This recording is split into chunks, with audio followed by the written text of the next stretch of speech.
Once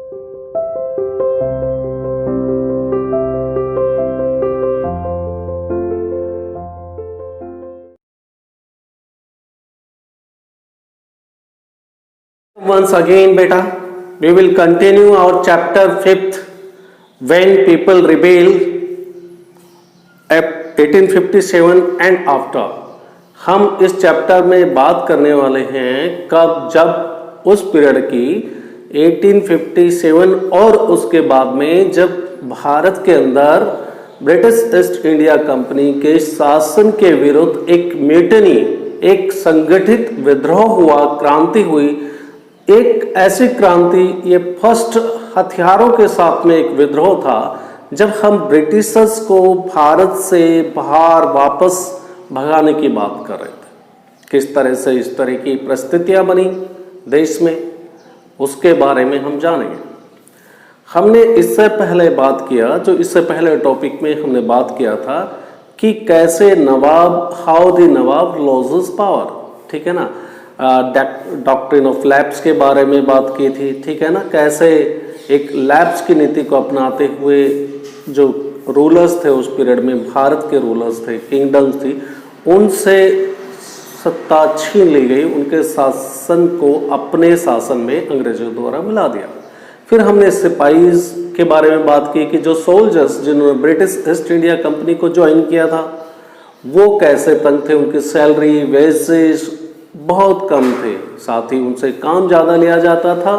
और हमने बात की थी कि जो सोल्जर्स हैं उनको ओवरसीज, समुद्र के पार भेजा जाता था, भेजने के लिए मजबूर किया जाता था, जिसके लिए कि उनके धर्म में उस पीरियड में ऐसी इजाज़त नहीं दी जाती थी।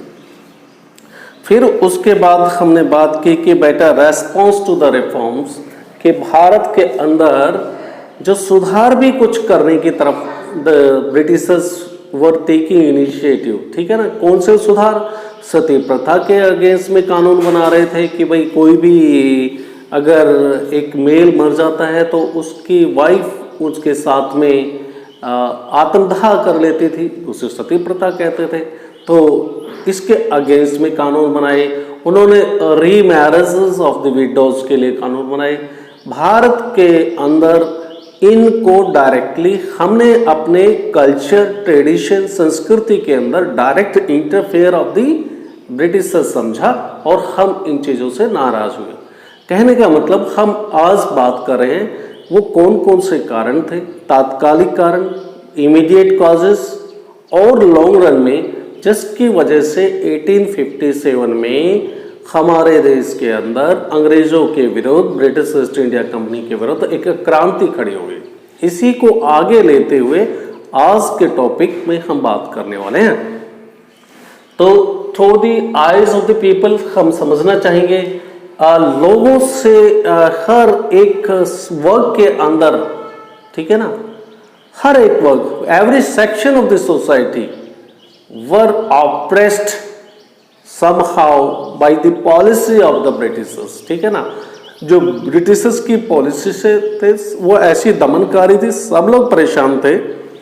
तो उसी में हम हर एक की बात करेंगे। मैसिव रिबेलियन, अब कैसे एक mutiny becomes a popular rebellion, एक विद्रोह खड़ा होता है, एक जो सैनिक की क्रांति है, सैनिक विद्रोह करते हैं ब्रिटिश ईस्ट इंडिया कंपनी के अगेंस्ट में।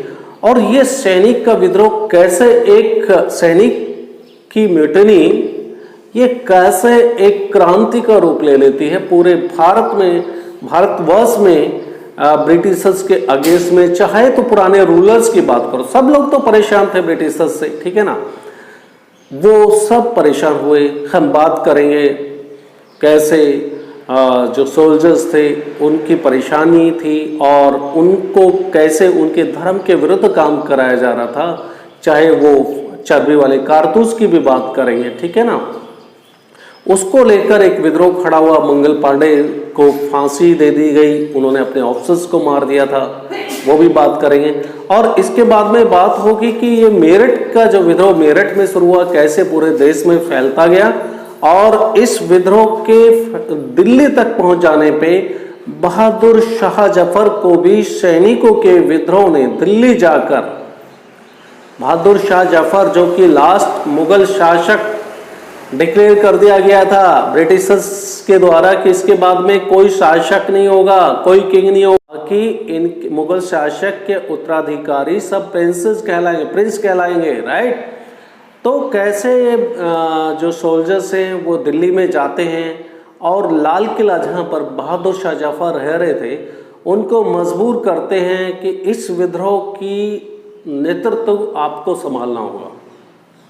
बहादुर शाह जफर बूढ़े हो चुके थे, वो he was reluctant to lead this mutiny, वो नहीं चाहते थे, लेकिन वो मना भी नहीं कर पाए जब इतने सैनिक बाहर आकर उन्होंने रिक्वेस्ट की।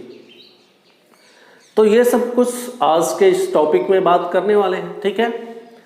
A massive rebellion that started in May 1857, एक बड़ा विद्रोह जो कि 1857 में शुरू हुआ, threatened the company's presence in India।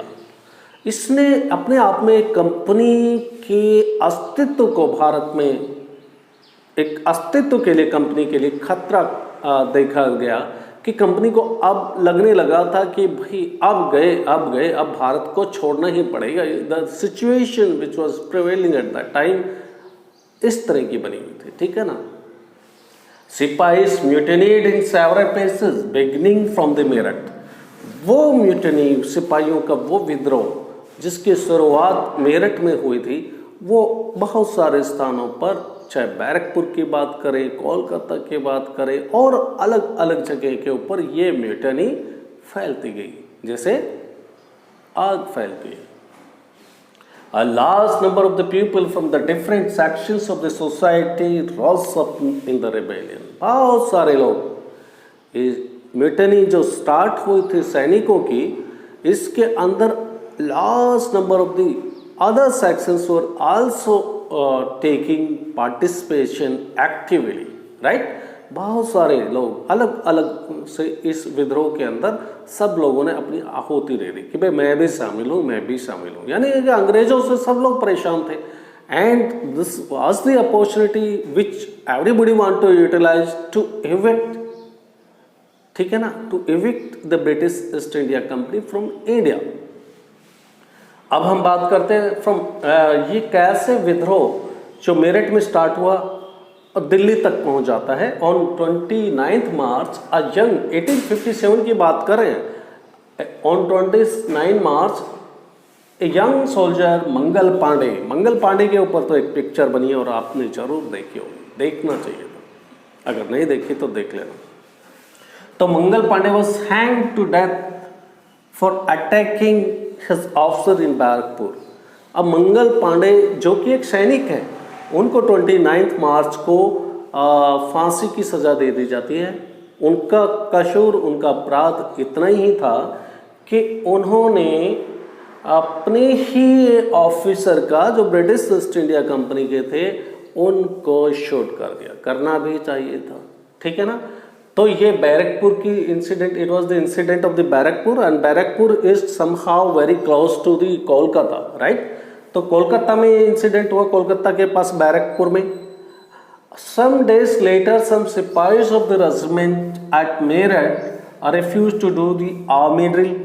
उसके कुछ दिनों के बाद में मेरठ के अंदर ये क्रांति की आग मेरठ तक पहुंच चुकी थी।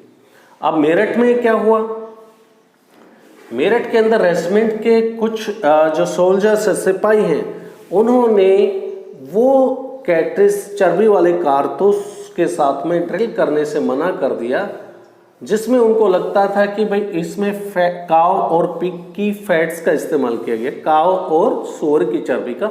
तो हिंदू काव की चर्बी, वो हिंदू धर्म के खिलाफ एक जो गाय है उसके मांस का और मुंह में ले लेना, ठीक है ना।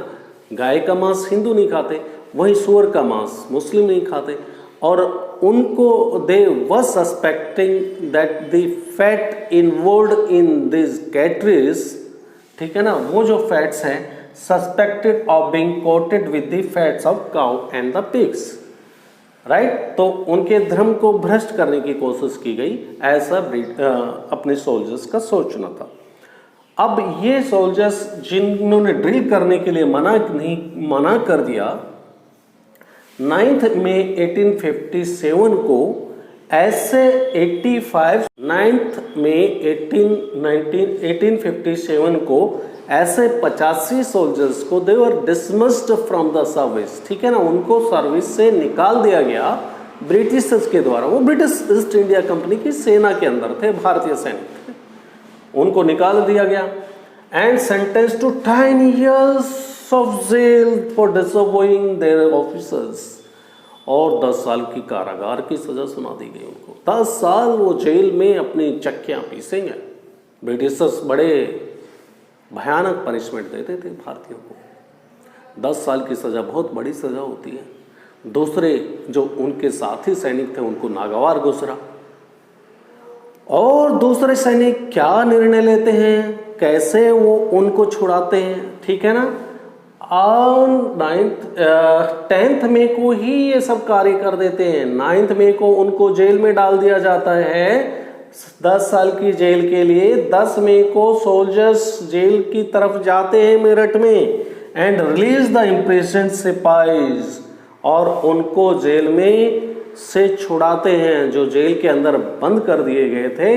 Not only they were released, साथ में बाकी क्या किया, they attacked and killed British officers, captured guns and ammunitions. British officers को उन्होंने अटैक किया, कैप्चर किया, गन्स उनकी हथियार, गोला बारूद अपने हाथों में छीन लिया and set fire to the buildings and the properties of the Britishers. जो संपत्ति थी, प्रॉपर्टी, बिल्डिंग्स, उनको सबको आग लगा भी देना चाहिए था, ठीक है ना। The British and declared war on the foreigners. अब उन्होंने ब्रिटिशर्स के खिलाफ एक युद्ध छेड़ दिया, ठीक है ना। किसने, हमारे सैनिकों ने। अब क्यों, क्या चाहते थे, the soldiers were determined to bring an end to the rule in the country. वो निश्चित थे कि भारत के अंदर ब्रिटिशर्स का फिरंगीज बोलते थे, ब्रिटिशर्स को फिरंगीज हैं, और इनका शासन ये खत्म हो जाना चाहिए। सोल्जर्स ये डिटरमाइंड थे to end the rule, but who would rule the land and sea. अब देश में शासन कौन करेगा, समस्या तो ये थी, ब्रिटिशर्स को तो आप भगा रहे हो, बट हु वुड रूल्ड, ठीक है ना। The soldiers had answer to this question. अब सैनिकों के पास में इसका आंसर था, वो जानते थे कि किसको से कमांड संभालनी होगी देश की, किसको संभालनी होगी। द मुगल एम्परर बहादुर शाह जफर, वो चाहते थे कि जो लास्ट बहादुर शाह जफर, जिसकी बारे में हम बात कर रहे थे बेटा, कि वो बहुत ही उनके साथ में उनके शासन को उनसे छीन लिया गया और बोला कि भाई you are the last king, उसके बाद में तुम्हारे बाद में कोई किंग नहीं होने वाला है, और आपके बाद में हम ये लाल किला भी खाली करा देने वाले हैं जिसमें आप रह रहे हो, जहाँ पे बहादुर शाह जफर रह रहे थे, और he was the last Mughal emperor. अब इसके पास पहुंच गए सारे soldiers. The sipahi of the Meerut rode all night of the 10 May to reach Delhi in early hours next morning. पूरे रात भर चल के 10 बजे नेक्स्ट डे 10 की रात को मई में चलते हैं और नेक्स्ट मॉर्निंग पहुंच जाते हैं। News of their arrival spread the regiment stationed in Delhi, और उनके आने की सूचना जो रेजिमेंट सैनिकों की थी दिल्ली में, उसको भी इसकी सूचना मिल जाती है। फिर क्या होगा भाई, station in Delhi also rose up in rebellion. अब वो भी एक विद्रोह में शामिल हो गए। Again British officers were killed, arms and ammunition seized. अब ब्रिटिश ऑफिसर्स यहाँ दिल्ली में भी मारे जाने लगे, उनके हथियार, गोला बारूद सब हमारे सैनिकों ने छीन लिया। हमारे सैनिक मतलब अपने Indian soldiers. Buildings set on fire, triumphant soldiers gathered around the walls of the Red Fort where the बादशाह lived. अब बिल्डिंग्स को आग लगा दी गई, ठीक है ना, और वो चार दीवारी, लाल किला के चार दीवारी की चारों तरफ खड़े हुए कौन, भारतीय सैनिक। Demanding to meet Bahadur Shah Zafar. Bahadur Shah Zafar से मिलके जाएंगे भैया, क्योंकि हम तो बहादुर शाह जफर को देश का शासक बनाना चाहते हैं। The emperor was not quite willing to challenge the mighty British but the soldiers persisted. Emperor जो मुगल के लिए रेडी नहीं थे, वो मुकाबला बोल रहे थे कि ब्रिटिशर्स तो बहुत ताकतवर है भाई, हम मुकाबला नहीं कर पाएंगे, but they force their way into the palace. अब ये ब्रिटिशर्स के अगेंस्ट में इतना इनके ज्वाला जग रही है ना, इन्होंने जबरदस्ती जो है फोर्स किया, पैलेस में घुस गए और बहादुर शाह जफर को उन्होंने बोल दिया भाई हमारे लीडर तो बहादुर शाह जफर ही हैं। The aging emperor had to accept this demand and he wrote letters to all chief and the rulers of the country to come forward and organise a confederacy of Indian state to the fight the Britishers. अब सारे जो chief थे, जो rulers थे पहले, उनको बहादुर शाह जफर ने letter लिखा। पहले तो उन्होंने इनकी डिमांड को एक्सेप्ट कर लिया, ठीक है ना। जो इंडियन सोल्जर्स गए थे, चारों तरफ खड़े हुए थे, इनकी मांग को मानना पड़ा और उन्होंने अब एक्सेप्ट भी कर लिया कि भाई ठीक है, मैं इस नेतृत्व को स्वीकार करता हूँ, ठीक है ना। एज उनकी हो चुकी थी, तो उसके बाद वो लेटर्स लिखते, पुराने जो रूलर्स हैं, चीफ थे, जिनका शासन छीना जा चुका है, टू कम फॉरवर्ड कि आप आइए सब, और ब्रिटिशर्स के अगेंस्ट में हम ऑर्गेनाइज करेंगे, एक कॉन्फेडरेसी बनाएंगे, सारे मिलके लड़ेंगे of Indian state to fight the British. The single step taken by the Bahadur Shah has the great implication. ये एक स्टेप जो बहादुर शाह जफर ने कॉन्फेडरेसी बनाने की बात की, सभी छोटे मोटे जो राजा हैं वो सब एक साथ आ जाओ, फिर हम मिलेंगे। अब इसके बहुत इम्प्लीकेशंस होने वाले थे, ठीक है ना। ब्रिटिशर्स की जो सत्ता हिल चुकी थी, the Mughal dynasty had ruled over a large part of the country, most rulers and the chieftains control different territories on the behalf of the Mughal ruler. भाई मुगलों का शासन था उस पीरियड में, इससे पहले ब्रिटिशर्स के आने से पहले, और जो चीफ जो रूलर्स है दूसरे, जो अलग अलग टेरिटरी को कंट्रोल करते हैं, वो मुगल की बादशाहत को स्वीकार करते थे कि मुगल मेन शासक है, उसके अंडर में हम सब शासन कर रहे हैं। Threatened by the expansion of the British, many of them felt that if the Mughal Empire could rule again, they too would be able to rule their own territories once more under the Mughal authority. अब वो बोल रहे हैं कि भाई वो बहुत परेशान हो चुके थे, जो ब्रिटिशर्स की जो एक्सपेंशन की नीति थी ना, एक के बाद एक दूसरे जगह पे शासन किए जा रहे थे। अब ये चाहते थे कि भाई मुगलों का शासन दोबारा से आए, ताकि उनको भी अपना शासन मिलेगा, देयर टेरिटरीज मिलेंगे, जहाँ पर दोबारा मुगल की अथॉरिटी के अंदर वो शासन कर पाएंगे। The British had not accepted this to happen expected. अब ब्रिटिशर्स ने ऐसा कभी सोचा ही नहीं था, सपने भी, कि ऐसा हो सकता है। They thought that the disturbance caused by the issue of the cartridges would die down. उन्होंने सोचा कि ये जो छोटा मोटा मुद्दा है कैटरिज को लेके जो हुआ, ये धीरे धीरे खत्म हो जाएगा। But Bahadur Shah Zafar's decision to bless the rebellion change the entire situation dramatically. और बहादुर शाह जफर का इस विद्रोह को लीड कर देना पूरे सिचुएशन को ही बदल देता है। Often when people see an alternative possibility they feel inspired and enthused. अब जब लोगों को कोई एक अल्टरनेटिव ऑप्शन दिखाई देता है तो वो इंस्पायरेशन लेते हैं और उनकी एनर्जी और बढ़ जाती है। It gives them the courage, hope and the confidence to act. और ये सब उनको एक नया उत्साह, नई एनर्जी और नई आशाएं देता है किसी भी लड़ाई को लड़ने की, ठीक है ना। मोटिवेशन फैक्टर बनता है। तो आज के इस टॉपिक में हमने बात की कि कैसे ये म्यूटनी जिसकी शुरुआत मेरठ से हुई कितना पॉपुलर होती गई। बैरकपुर में हमने बातें की, मेरठ से दिल्ली में बातें की, और कैसे जो म्यूटनी बढ़ते हुए दिल्ली तक पहुंच जाती है और बहादुर शाह जफर एक बार फिर दोबारा से अपने वही रुतबे में आने के लिए तैयार हो जाते हैं, एक्सेप्ट कर लेते हैं। ये तो बात हुई तब की। आगे क्या होता है उसको जानने के लिए जुड़े रहिए हमारे साथ में। ठीक है, goodbye, stay home, stay safe, thank you.